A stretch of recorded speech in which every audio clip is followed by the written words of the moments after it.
স্নান শেষে আমি ঢুকে পড়লাম পাশের ঝাউ গাছের ঝোপে। ভেজা কাপড় রেখে শুকনো লাল পেটিকোট পরে নিলাম। চুল ভিজে ছিল, গামছা দিয়ে মুছছিলাম। হঠাৎ পেছনে শব্দ পেলাম। ঘুরে দেখি ঝাউ পাতার আড়াল থেকে অভিক বেরিয়ে এলো। বলল, চলো বাড়ির পেছনে একটু দাঁড়াই। সেদিনের কথা কেউ জানে না। আমি অঞ্জলা, বয়স ৪৩। আয়নায় তাকালে এখনও নিজেকে ৩০-এর মতোই মনে হয়। গায়ের রং মাঝারি, চুল কাঁধ ছোঁয়া সোজা। বিয়ের পর অনেকেই বলতো, আপনি তো একদম সিনেমার নায়িকার মতো। শুনে হেসে ফেলতাম। এখন কেউ আর কিছু বলে না, আমিও শুনি না। আমরা শহরের একপাশে ছোট্ট একটা ফ্ল্যাটে থাকি। আমি, স্বামী সমরেশ আর আমাদের ছেলে অর্ক। আমি বেশিরভাগ সময় হালকা আরামদায়ক জামাকাপড়েই থাকি, যেমন পাতলা সুতি ম্যাক্সি। রঞ্জু নামের এক দোকানদার চোখে চোখে রাখে, মাঝে মাঝে ইঙ্গিতপূর্ণ কথা বলে। আমি কিছু বলি না। সমরেশ প্রাইভেট কোম্পানিতে কাজ করে, রাতে ফিরে ক্লান্ত থাকে। আর অর্ক এখনও ছোট, ১১ বছর। আমি সেজেগুজে বারান্দায় দাঁড়ালে সমরেশের নজর পড়ে না, বরং বলে, ঘুম আসছে না, একটু দূরে দাঁড়াও। মাঝে মধ্যে মনে হয়, আমি কি আসলেই খুশি? হয়তো না। ভেতরে কোথাও যেন শূন্যতা জমে আছে, কারোর সঙ্গে বলা যায় না। সন্ধ্যায় রঞ্জু বলেছিল, আজকে তো ম্যাক্সির রঙের সঙ্গে ক্লিপের মিল একদম পারফেক্ট। আমি হেসে বললাম, তুমি না কসমেটিক্স বেচো না, কথা বেচো। ওর চোখে কিছু ছিল যা বহুদিন সমরেশের চোখে দেখিনি। এইসব ছোট ছোট মুহূর্তই আমাকে মনে করিয়ে দেয়, আমি এখনও বেঁচে আছি, এখনও কেউ খেয়াল রাখে। ঘুমাও চলো, বলেছিল সমরেশ, কিন্তু আমি ঘুমাতে পারিনি। জানালার বাইরে তাকিয়েছিলাম। কারো চোখে হয়তো আমি এখনও অনেক কিছু, কিন্তু যার চোখে চাই সেই চোখ তো বন্ধ। সকালটা ছিল একদম চুপচাপ। কাপড় ধুয়ে বারান্দায় দড়িতে দিলাম। অর্ক তখনও ঘুমিয়ে, সমরেশ অফিসের জামা পরছে। এমন সময় ফোন বাজল। স্ক্রিনে গ্রামের বাড়ি। ওপাশে কাকা গলা, বৌদি, গোবিন্দ কাকা আর নেই। মনটা খালি হয়ে গেল। বহুদিন দেখা নেই, তাও ওনার অস্তিত্ব ছিল বাড়ির মাটির মতোই। সমরেশ জানল, বলল, আমার যাওয়া সম্ভব না, তুমি বরং অর্ককে নিয়ে চলে যাও, খরচ আমি পাঠিয়ে দিচ্ছি। ওর গলায় অনিচ্ছার চেয়ে বেশি ছিল উদাসীনতা। পরদিন খুব সকালে ট্রেন। ব্যাগ গোছালাম। গায়ে ছিল আরামদায়ক একটা পাতলা ম্যাক্সি, তার ওপর একটা হালকা ওড়না। ট্রেনে ভিড়, গরম, সেটাই বেশি ভাবছিলাম। আমার পাশে বসেছিল এক যুবক, চুপচাপ প্রথমে, তারপর একটু নড়েচড়ে বসল। একবার তার হাত ছুঁয়ে গেল আমার কাঁধ ঘেঁষে, বলল, সরি। আমি বললাম, ঠিক আছে। মনে হচ্ছিল তার দৃষ্টি একটু বেশি মনোযোগী। বাতাসে কাপড়টা গায়ে লেগেছিল, আমিও ওড়না একটু গুছিয়ে নিলাম। কিছুক্ষণ পর ও বলল, কাকিমা, পানির বোতলটা খুলে দেবেন? আমি খুলে দিতেই আঙুল ছুঁয়ে গেল তার। খুব স্বাভাবিক, কিন্তু মনে একটু অন্যরকম লাগল। ও নামার সময় বলল, আপনার চুলটা একদম সাবিতা বৌদির মতো। আমি চমকে তাকাতেই সে ভিড়ে মিলিয়ে গেল। ট্রেন চলছিল, আমি শুধু জানালার বাইরে তাকিয়ে ভাবছিলাম। কিছু মুহূর্ত থাকে যেগুলো শুধু শরীর বুঝতে পারে, মন জমিয়ে রাখে, কিন্তু বলা যায় না। দুপুরের পর পৌঁছালাম গ্রামের স্টেশনে। উঠোন, পুকুর, আম গাছ সব যেন ফিরে এলো অনেক বছর আগের মতো। দাদা বলল, অঞ্জলা বৌমা, অর্ক তো একেবারে মাস্টারমশাই হয়ে গেছে। আমাকে ঘর দেওয়া হলো এক কোণার ঘরে। মাটির মেঝে, কাঠের খাট, জানালার পাশ দিয়ে আসা হাওয়া। ব্যাগ রেখে বসতেই মনে হলো অবশেষে একটু শান্তি। শ্রাদ্ধের জন্য গ্রামে এলেও ভেতরে ভেতরে বুঝছিলাম, এ সফরে শুধু বিদায়ের নয়, কিছু নতুন গল্পেরও শুরু হতে চলেছে, যার ইঙ্গিত হয়তো আজ রাতেই আসবে। সকালের রোদ উঠোনে এসে পড়েছে। আমি রান্নাঘরের জানালা দিয়ে বাইরে তাকিয়েছিলাম। হঠাৎ এক যুবক এসে দাঁড়ালো দরজার পাশে। হালকা ঘাম, চোখে সোজা দৃষ্টি। বলল, আপনি কি অর্কর মা? আমি হেসে বললাম, হ্যাঁ। সে চোখ সরালো না, বরং দৃষ্টি যেন একটু বেশি সময় আটকে রইল আমার মুখে। বলল, আমি অভিক, দাদুর বাড়ি এসেছি। আমি মাথা নাড়িয়ে ভেতরে চলে আসলাম। কিন্তু একটা অনুভব রয়ে গেল, ওর দৃষ্টিতে শুধুই দেখা ছিল না, যেন কিছু বুঝে নেওয়ার চেষ্টা। দুপুরে খাওয়ার পর শরীরটা ক্লান্ত হয়ে পড়েছিল। আমি পাতলা ব্লাউজ আর পেটিকট নিয়ে পেছনের বাথরুমে গেলাম। ওদিকেই পুকুর, আর চালার ওপরে কিছু ভেন্টিলেটর। স্নানের সময় ভেজা কাপড় গায়ে লেগেছিল, একটু অস্বস্তি হচ্ছিল। আলো ছায়ায় চেহারার রেখা ভেদ করে যেন নিজেকেই নতুন করে অনুভব করছিলাম। ওদিকে উঠোনে অর্কসহ কিছু ছেলে খেলছিল। হঠাৎ বলটা চালার ওপর গিয়ে পড়ে। অভিক বলল, আমি নিয়ে আসি। হাসতে হাসতে সে উঠতে লাগলো চালায়। বল তুলতে গিয়ে হঠাৎ চোখ পড়ল ভেন্টিলেটরের ফাঁক দিয়ে। এক ঝলক সে হয়তো আমাকে দেখেছিল। পেছন ফিরে দাঁড়িয়ে ভেজা চুলে গামছা দিয়ে মাথা মুছছিলাম। সে মুহূর্তে কিছু বলার ছিল না, কিন্তু তার চোখে যেন স্থিরতা হারিয়ে গিয়েছিল। আমি ভেতর থেকে ডাকলাম, অর্ক, বাইরে আছিস? অভিক চমকে উঠল, বল হাতে নিচে নামল। কিন্তু তার চোখে তখনও সেই মুহূর্তের এক ঝলক জমেছিল। সন্ধ্যায় পুকুর পাড় দিয়ে হেঁটে আসছিলাম, দেখি সে উঠোনে বসে বল ঘোরাচ্ছে। আমি বললাম, আজকের বলটা তো কাজে দিল? সে তাকিয়ে হেসে কিছু বলল না, শুধু সেই চেনা দৃষ্টিটা আবার ফিরে এলো, যা চালার ওপর থেকে শুরু হয়েছিল। রাতটা কেমন যেন নিঃশব্দে মোড় নিচ্ছিল। ঝিঝির ডাক, গরম হাওয়া আর চারপাশের নিস্তব্ধতা যেন ভেতরের কোনো দোলানো ভাবনা জাগিয়ে তুলছিল। ঘরে সবাই ঘুমিয়ে পড়েছে। আমি অর্কর পাশে শুয়েছিলাম, কিন্তু ঘুম আসছিল না। একটু হাওয়া লাগবে ভেবে দরজার কপাটটা সামান্য খুলে দাঁড়ালাম। গায়ে ছিল একটানা পরা পাতলা ম্যাক্সি, চুল খুলে পেছনে ফেলেছিলাম। এই গ্রামে এমন আরামেই সবাই চলে, মেয়েরা যেমন, আমিও। বাইরে কেউ কিছু বলে না। আমি জানতাম না কেউ হয়তো দেখছেও। টিউবওয়েলের পাশে দাঁড়িয়ে অভিক জল খাচ্ছিল, হয়তো কিছু ভাবছিল। হঠাৎ ওর চোখ পড়ল আমার ধরের দিকে। দরজার ফাঁকে দাঁড়িয়েছিলাম পাতলা ম্যাক্সিতে, এক হাতে চুল সামলাচ্ছি আর এক হাতে খোপা ধরে হালকা বাতাস নিচ্ছি। হঠাৎ মনে হলো কেউ হয়তো তাকিয়ে আছে। অভিক উঠোনের ধারে দাঁড়িয়েছিল, থমকে গেল। আলো ছায়ায় আমার অবয়বটা ভেসে উঠেছিল হয়তো। সেটা শুধু দেখা নয়, কিছু টের পাওয়ার মতো ছিল। আমি জানতাম না ওর চোখ পড়েছে কিনা, কিন্তু মনে হচ্ছিল আশপাশে যেন নিঃশব্দে কেউ দাঁড়িয়ে আছে। নিঃশ্বাসও শুনতে পেলাম কিনা বুঝতে পারছিলাম না। এক ঝলক তাকিয়ে দেখি চোখাচোখি হলো। চোখে একরকম চাপা আগুন। আমি কিছু না বলে ধীরে ধীরে দরজার কপাট টেনে ভেতরে চলে এলাম। মনে হচ্ছিল রাতটা আজ কিছু আলাদা বলছে।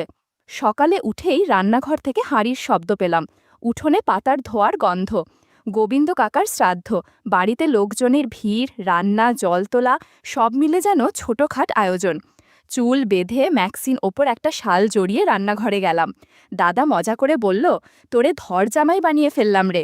আমি হেসে বললাম, কাজে মন থাকলে মন ভালো থাকে। উঠোনে অভিক তখন থেকেই কাজ করে চলেছে, জল টানা, পাতা কাটা, চাল তোলা। কে বলবে শহরের ছেড়ে? চোখ একবার গিয়ে পড়ল ওর দিকেই, সাদা গেঞ্জিতে ঘামে ভেজা শরীর, মুখে ক্লান্তি আর মনোযোগ। আমি চোখ ফিরিয়ে নিলাম। আজকের দিনে এসব ভাবা যায় না। দুপুরে ঘরে গিয়ে পাতলা সাদা বর্ডারের শাড়িটা পরতে শুরু করলাম।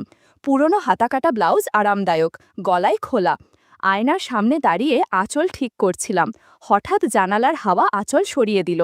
ঠিক তখন দেখি অভিক জানালার পাশে দাঁড়িয়ে, হয়তো কিছু আনতে এসেছিল। আমার চোখ তার চোখে আটকে গেল। কিছু না বলে আমি আয়নার সামনে কাজল টানলাম। মনে হচ্ছিল এখনো নিজের মধ্যে কিছু আছে, যা বলে না কিন্তু বোঝায়। শ্রাদ্ধের ভিড়ে আত্মীয় স্বজন উঠোনে পাতপাতা হয়েছে। আমি একপাশে বসে খেয়াল করলাম অভিক একেবারে উল্টো দিকে এসে বসেছে। চোখে শান্ত ভাব, কিন্তু তার আড়ালে এক অদ্ভুত দৃষ্টি। একবার চোখাচোখি হলো, তারপর দুজনেই নিচে তাকালাম। আমি পাতে ভাজা তুলে দিচ্ছিলাম। অভিকের থালায় দিতে গিয়ে হালকা করে হাত ছুঁয়ে গেল আমার। ইচ্ছাকৃত না হলেও ছোঁয়াটা যেন কিছু বলছিল। কিছু সেকেন্ড আমরা থেমে থাকলাম, তারপর আমি নিজেই হাত সরিয়ে নিলাম। মনে হচ্ছিল ভেতরে কোথাও অজানা উত্তেজনা জমে আছে, না বলা, না বোঝানো অনুভব। কেউ কিছু টের পেল না, কিন্তু আমরা দুজন জানলাম এই মুহূর্তটা কিছু একটা শুরু হতে পারে। সেই দুপুরটা থেকে রয়ে গেল আমাদের মাঝখানে চোখে চোখ, চুপ করে থাকা আর ভেতরের অনুচ্চারিত আবেগ। শ্রাদ্ধের খাওয়া দাওয়ার পর দুপুরটা যেন এক অদ্ভুত ক্লান্তি নিয়ে শরীরে এসে পড়েছিল। ঘরের ভেতর বাতাস ঢুকছিল না, মনে হচ্ছিল যেন সব কিছু থেমে আছে। দাদা বলল, এই গরমে হাঁস মুরগিও পুকুরে বসে আছে, চল সবাই মিলে নদীতে যাই, স্নান করলে ভালো লাগবে। সবাই রাজি হয়ে জামাকাপড় আর গামছা নিয়ে রওনা দিলাম বাঁশবাগান পেরিয়ে নদীর দিকে। মেয়েরা, পুরুষেরা সবাই জানে কে কি পরে নামবে জালে, যেন নিজস্ব একটা ছন্দ আছে এ গ্রামে। আমি একটু দূরে হাঁটছিলাম, দেখতে পেলাম অভিক নীরবে পেছন পেছন হাঁটছে, চোখে সানগ্লাস, হাতে গামছা আর একটা ছোট ব্যাগ। নদীর পাড়ে পৌঁছেই সবাই ছড়িয়ে পড়ল, মেয়েরা একদিকে, ছেলেরা আরেক দিকে। আমি শাড়ি আর ব্লাউজ গুছিয়ে পেটিকোট পরে জলে নামলাম। নদীর ঠান্ডা জল গায়ে লাগতেই শরীরটা হালকা লাগছিল, কিন্তু মনে হচ্ছিল কোথাও যেন একটা দৃষ্টি আমাকে ছুঁয়ে যাচ্ছে। চোখে চোখ পড়ছিল না, কিন্তু একটা উপস্থিতি টের পাচ্ছিলাম। অভিক একটু দূরেই ছিল। মাঝে মধ্যে সাঁতারের মাঝে বা চুল ভিজিয়ে চোখ তুললেই দেখতাম সে তাকিয়ে আছে, কিন্তু এমনভাবে যেন কেউ কিছু টের না পায়। স্নান শেষে সবাই কাপড় বদলাতে গাছের আড়ালে বা ঝোপের ভেতরে চলে গেল। আমি ঢুকেছিলাম পাশে ঝাউ ক্ষেতের মধ্যে। ঝিরঝিরে হাওয়া আর ছায়ার খেলা। ভেজা কাপড় খুলে শুকনো পেটিকোট জড়াচ্ছিলাম, তখনই হঠাৎ একটা শব্দ শুনে ঘুরে দাঁড়াই। ঝাউ পাতার ফাঁকে দাঁড়িয়ে অভিক, চুপচাপ। চোখে স্পষ্ট কিছু ছিল, মুখে কিছু না বললেও তার দৃষ্টি বলে দিচ্ছিল অনেক কথা। আমরা কয়েক মুহূর্ত চোখাচোখি করেছিলাম। তখনই অভিক বলল, কাকিমা, আপনাকে খুব সুন্দর লাগে। এই কথাটা হাওয়ার মতোই এসে লাগলো মনে। কেউ কোনোদিন এমন করে বলেনি, আর এমন মুহূর্তে বলা কথার রেশ যেন শরীর ছুঁয়ে গেল। আমি কিছু বলিনি, সরে দাঁড়িয়েও যাইনি, কিন্তু জানতাম আমাদের মাঝে কিছু বদলে গেছে, চোখের ভাষায়, অনুভবে। সেই বিকেলটা ঝাউপাতার মধ্যে থেকে আমার মনেও থেকে গেল। রাতটা ছিল গুমোট, মনটা অস্থির। বারবার বিকেলের ঘটনাটা মনে পড়ছিল। প্রশ্ন করছিলাম নিজেকে, এটা ভুল, নাকি এটুকু অনুভবও আমার প্রাপ্য ছিল? আমি ম্যাক্সি পরে খাটে বসেছিলাম, চুপচাপ। বাড়ির সব ঘর নিস্তব্ধ। অর্ক পাশের ঘরে। বাতাসে পর্দা দুলছিল। ঠিক তখনই দরজার ফাঁকে একটা ছায়া। আমি যেন আগে থেকেই জানতাম অভিক। সে ধীরে ধীরে ঘরে এলো। মুখে কোনো শব্দ নেই, চোখে সেই পুরনো দৃষ্টি, এবার আরও স্থির। আমি ফিসফিস করে বললাম, সবাই ঘুমিয়ে পড়েছে তো? সে মাথা নেড়ে বলল, চলো পেছনের দিকে, ঘরের গাদার কাছে, কেউ দেখবে না। আমি কিছু না বলে উঠে দাঁড়ালাম। শব্দ না করে বেরিয়ে গেলাম ওর পেছন পেছন। ঘরের গাদায় এসে দাঁড়ালাম দুজনে। চাঁদের আলো ছায়ায় মিশে গেছে চারপাশ। অভিক ফিসফিস করে বলল, তোমাকে প্রথম যেদিন দেখলাম সেদিনই বুঝেছিলাম তুমি আলাদা। আমি নিচে তাকিয়ে রইলাম। সে হাত বাড়িয়ে আমার কপালের চুল সরিয়ে দিল। কিছু বলল না, শুধু চোখে চোখ রেখে যেন অনেক কথা বলে দিল চুপচাপ। আমার ভেতরে দ্বিধা, প্রশ্ন, অথচ কোথাও যেন শান্তিও ছিল। সেই মুহূর্তটা ঠিক স্পষ্ট নয়, কিন্তু অনুভব গেঁথে গেল গভীরে, যেন এই রাত কিছু বলেছে, যা দিনের আলোতে হয়তো বলা যাবে না। ওঠেনি, সেটা আমি প্রথম দিনেই বুঝে গিয়েছিলাম তোমার চোখে, বলল অভিক। আমি থেমে বললাম, তুমি তো অনেক ছোট। অভিক হালকা হাসল, কাকিমা, অনুভবের কোনো বয়স হয় না। ঘরের গাদার পাশে আমরা বসে পড়লাম।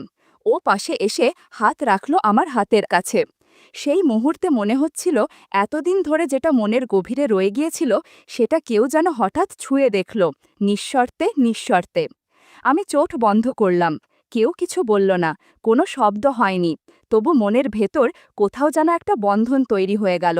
রাতটা নিঃশব্দ, অথচ অদ্ভুতভাবে স্পষ্ট ছিল। আমি অনুভব করলাম চুপ করে কারো পাশে থাকাও গভীর ভালো লাগার মতো।